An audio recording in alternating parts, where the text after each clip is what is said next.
बेनाम वो निशा हो गए मिल्लत के वो गद्दार, तो आज भी जिंदा है मेरे साहिब किरदार।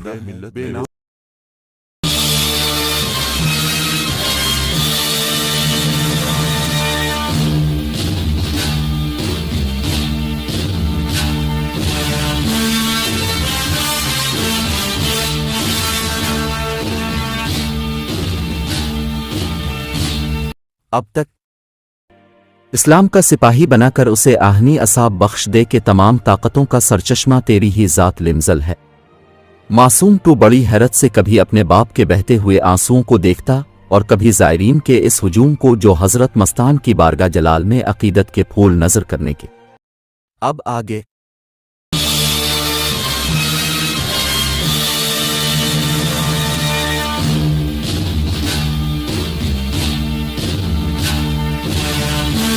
लिए हाजिर हुआ था।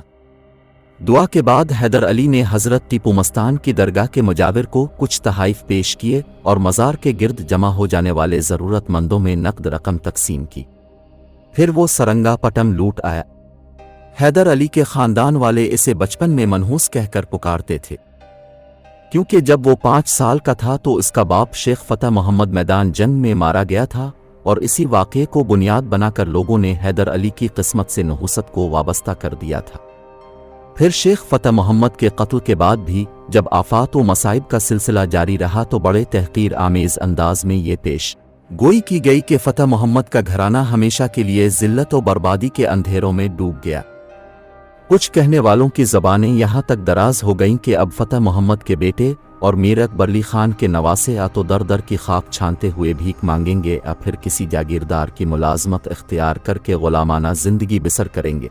शेख फ़तह मोहम्मद की बेवा मजीदा बेगम ने बरसों अपने अजीज़ व अकारिब की ये दिल आज़ार बातें सुनी और शब व रोज़ खून के घूंट पिए। फिर जब इसके दोनों बेटे शहबाज और हैदर अली फ़न्नून पे गर्मी सीखने के बाद राजा मैसूर की फ़ौज में बाइज़्ज़त ओहदों पर फाइज हो गए तो उन तहकीर आमेज़ बातों का सिलसिला ख़त्म हो गया। मजीदा बेगम बैक वक्त कई गमों की आग में जली थी। पिछले 26 साल की उम्र में किसी औरत का बेवा हो जाना ही इतना बड़ा गम था कि उसे बर्दाश्त करते करते पत्थर भी पिघल जाते हैं। फिर घर की चारदीवारी तक का नीलाम हो जाना और सबसे बढ़कर औलाद का तारीक मन मुस्तकबिल। गमों का यही वो समंदर था जिस मजीदा बेगम तन्हा पी रही थी। फ़तह मोहम्मद के इंतकाल के बाद अक्सर अजीज़ों और महल्लेदारों ने इसे मशवरा दिया था कि वो दूसरी शादी करके आसूदा हाल जिंदगी बसर करे। मजीदा बेगम एक इंतहाई खूबसूरत औरत थी। शौहर के कत्ल के बाद कई जागीरदारों और जमींदारों ने इससे शादी करने की ख्वाहिश जाहिर की थी। खुद मजीदा बेगम का ताल्लुक भी एक बड़े जागीरदार ख़ानदान से था, इसलिए वो जागीरदारों की ओबाश फितरत से बखूबी वाकिफ थी। उसने अपने ख़ानदान में भी ऐसे कई मुजाहिरे देखे थे कि एक शख्स की 4 बीवियां थीं और वो सब की सब कनीज़ों और लौंडियों की तरह जिंदगी गुजार रही थीं। शौहर सागर व सुराही और सैमतन रक्कासाओं से अपनी रातें रोशन कर लेते और मजलूम बीवियां कांटों की सेज पर सुलगती रहती। मजीदा बेगम ने शादी का पैगाम देने वाले अजीज़ों से साफ साफ के दिया था, मैं किसी रंगीन मिजाज जागीरदार को ये इजाज़त नहीं दे सकती कि वो मुझे एक गमज़दा औरत समझकर खुद गर्जाना हमदर्दियों का इजहार करे और फिर अपने घर की बांदी बना ले। अगर कोई मर्द पारसा भी शादी का पैगाम भेजता तो मैं इस रिश्ते को ठुकरा देती। बस जो होना था एक बार हो चुका। मेरे लिए फ़तह मोहम्मद की यादें ही बहुत हैं। इस जैसे वफादार और जाबाज शौहर के बाद किसी साथी की आरजू करना मेरे नज़दीक गुनाह है। फिर मजीदा बेगम ने अपने बच्चों के जवान होने तक ऐसी बेदाग जिंदगी बसर की कि बदतरीन दुश्मन भी इसके किरदार पर उंगली तक ना उठा सके। फिर जब टीपू सुल्तान पैदा हुआ तो शिद्दत जज्बात से मजीदा बेगम बहुत देर तक रोती रही थी। हासिद और बदखा इस मौके पर भी खामोश न रह सके।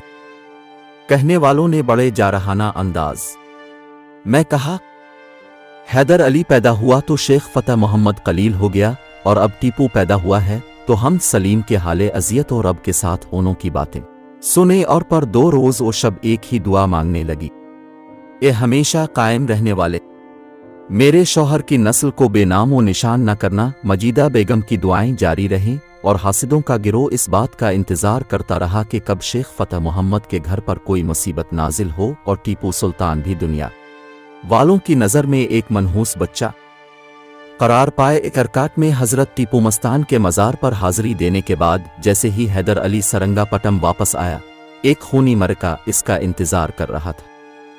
रियासत मैसूर के इलाके पाइन घाट में शोरिश बरपा हो गई।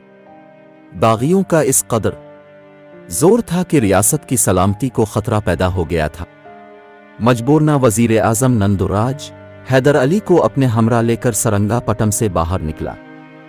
बागियों से कई जंगें हुईं और हर जंग में कामयाबी का सेहरा हैदर अली के सर रहा। नंदुराज ने खुश होकर हैदर अली को डंडीगल का गवर्नर बना दिया। अब वो 4000 सिपाहियों और 1500 सवारों का फौजी अफसर था। इसके साथ ही हैदर अली को हाथी, नक्कारा और पालकी रखने और अपनी फौज भर्ती करने की भी इजाज़त दे दी गई थी। जब हैदर अली गवर्नर के ओहदे का हल्फ अलिफाटे रहा था तो मुखालफीन के सीनों में आतिश हसद भड़क रही थी और दूसरी तरफ इस खानदान के हमदर्द बा आवाज़ बुलंद कह रहे थे कि टीपू एक खुशबख्त बच्चा है जिसके दुनिया में आते ही बाप की तरक्कियों का सिलसिला शुरू हो गया है। पाइन घाट की बगावत के चंद माह बाद ही कर्नाटक में अबतरी फैल गई और पूरा इलाका एक नई सियासी जंग की लपेट में आ गया। यूरोप से जो तो में हिंदुस्तान आए, इनमें डच, जर्मन, पुर्तगाली, अंग्रेज और फ्रांसीसी नुमायां थे। हर कौम ने इस जरखेज खित्ते में कदम जमाने और सोने की चिड़िया को पकड़ने की बहुत कोशिश की, मगर कामयाबी सिर्फ अंग्रेज़ों और फ्रांसीसियों को हासिल हुई।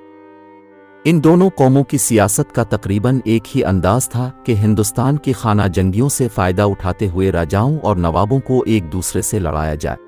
फिर जो कमज़ोर पड़े इसे भारी कीमत के एवज़ जदीद असलहा और फौजी ताकत फराहम की जाए, और जब वो जंग में गालिब आ जाए तो अपने इलाके के सारे वसाइल अंग्रेज़ों या फ्रांसीसियों के पास रहन रख दे और ख़ुद हमेशा के लिए ग़ुलामी का तौक पहन ले।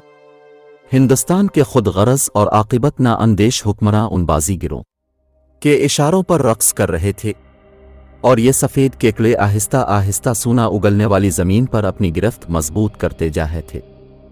इस वक्त अंग्रेज़ी कंपनी का मुंतज़िम वारन हेस्टिंग्स था और फ्रेंच कंपनी डोली की निगरानी में काम कर रही थी।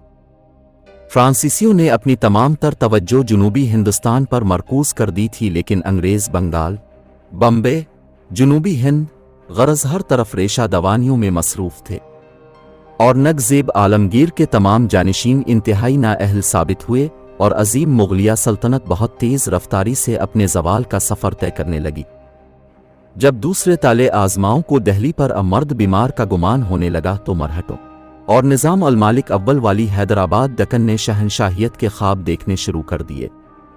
निज़ाम अल मालिक तो अपने ख्वाब की ताबीर हासिल न कर सका, लेकिन मरह अपनी कोशिशों में इस कदर कामयाब हुए कि एक तरफ पंजाब से लेकर बंगाल तक और दूसरी तरफ जनूबी हिंदुस्तान में तजौर तक उनका इक़्तिदार कायम हो गया।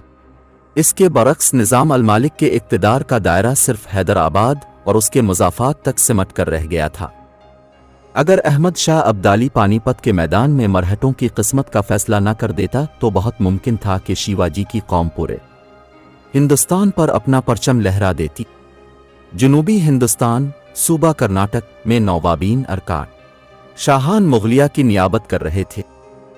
जब तक दिल्ली में कुछ न कुछ ताकत बाकी थी, उस वक्त तक दक्कन का सूबेदार ही नवाबीन अरकाट की नामजदगी करता था। मगर नादिर शाह दुरानी ने 1738 अशारिया में दिल्ली की रही सही कुव्वत भी तबाह कर डाली। इस कत्ल आम के बाद मरहटों ने आगे बढ़कर कर्नाटक पर कब्जा कर लिया। बिलाखिर तवील खूनरेज जंगों के बाद निज़ाम अल मालिक ने मरहटों को इस इलाके से बेदखल करके मीर अनवार अल दीन को अरकाट का नवाब बना दिया।